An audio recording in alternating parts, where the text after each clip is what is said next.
पहले इस वीडियो को मुकम्मल देखें। हजरत उमर ने या तो 20 रकतें शुरू की थी या 8, क्योंकि दो ही रिवायतें मिलती हैं हजरत उमर से, 8 वाली भी मिलती है 20 वाली भी। हम कहते हैं उस 8 वाली पर पूरी रूए जमीन में कहीं भी अमल नहीं हुआ, और उस 8 की सनद में इस्तिराब होने की वजह से ज़ईफ भी है। बड़े बड़े मुहद्दिसीन ने उसको ज़ईफ करार दिया है। जो स्कॉलर्स यूट्यूब पे आके ये कहते हैं ना कि बिल इत्तिफाक सही है, खुदा की कसम झूठ बोलते हैं। वो इतने धटल्ले से आजकल झूठ बोला जाता है ना सोसाइटी में कि लोग उसको सच समझना शुरू कर देते हैं और फिर चैलेंज करते हैं, कोई ये गोल्डन सनद है, कोई 8 रकत वाली हदीस को ज़ईफ नहीं साबित कर सकता। हम जब कहते हैं कि हम जब हवाले पेश करते हैं, मेरी ऑडियो बयान है उसमें पूरे मैंने हवाले पेश किए हैं, क्यों कितने लोगों ने उसको मुस्तरब कह के, मुस्तरब हदीस भी ज़ईफ होती है, उसको रद्द किया है, तो वो उसका जवाब ही पी जाते हैं। वो चैलेंज उनके चल रहे हैं, लोग उनके हवालों से मुतासिर हैं। अगर वो 8 रकत वाली हजरत उमर से साबित होती तो उस दौर में कितनी रकतें मशहूर चलती? 8। हरम में भी 8 होती, मस्जिद नबी में भी 8 होती, और 1400 साल से हरम और मस्जिद नबी में 8 ही चली आ रही होती।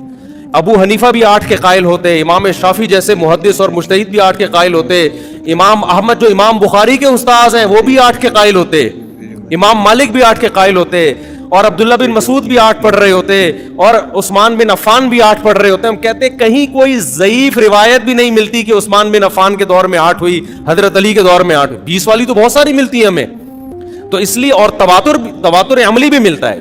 150-200 साल पहले फुकाहा बयान करते हैं कि पूरी रूए जमीन पर हमें कोई भी मस्जिद नजर नहीं आती, ट्रैवलिंग होती थी ना उस जमाने में भी, कि कहीं भी हमें 20 रकत से कम 1 रकत मिल रही हो।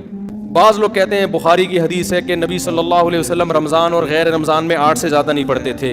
बुखारी ही की दूसरी हदीस भी है जिसमें हज़रत आयशा फरमाती हैं कि नबी सल्लल्लाहु अलैहि वसल्लम रमज़ान में ज़्यादा इबादत किया करते थे रात में, और रमज़ान के गैर में कम करते थे। यज़ीदु फ़ी रमज़ान माला यज़ीदु फ़ी गैरिही। ये क्या बात है कि आप वो हदीस तो ले रहे हो जिसमें आता है कि 8 पढ़ते थे रमज़ान गैर रमज़ान में, बुखारी ही की दूसरी हदीस जिसमें आता है रमज़ान में रकतों की तादाद ज़्यादा होती थी, उसको आप फोकस नहीं कर रहे। आप उस हदीस से, बुखारी ही की हदीस से पता चलता है भाई रमज़ान में अगर 8 थी, गैर रमज़ान में 8 थी, तो रमज़ान में 8 से ज़्यादा थी। तो ये हदीस भी बुखारी की मुस्तरब है। हज़रत आयशा का बयान में इज़्तिराब है। हदीस की सनद ठीक होती है बाज़ दफ़ा, लेकिन सनद सही होने के बावजूद जब 2 हदीसों में टकराव होता है तो वो हदीस काबिल इस्तिदलाल नहीं रहती। हम ये कहते हैं कि अम्मी आयशा कहती हैं कि एक तरफ कह रही हैं कि रमज़ान में आप 8 पढ़ते थे, दूसरी तरफ कह रही हैं 8 से ज़्यादा पढ़ते थे। हम कहते हैं 8 वाली हदीस की तायीद हमें दूसरी हदीसों से नहीं मिलती।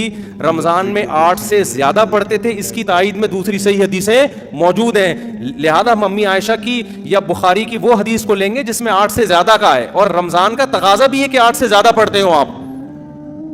तो हरमैन का तवातुर देख लो सदियों से, पूरी उम्मत का तवातुर देख लो, वो सारा आपने एक तरफ रख दिया और 8 को पकड़ के आप बैठ गए, जिस पे तरावी का लफ्ज़ ही फिट नहीं बैठता। वीडियो अच्छी लगी, मज़ीद ऐसी वीडियो देखने के लिए मेरे चैनल को सब्सक्राइब करें।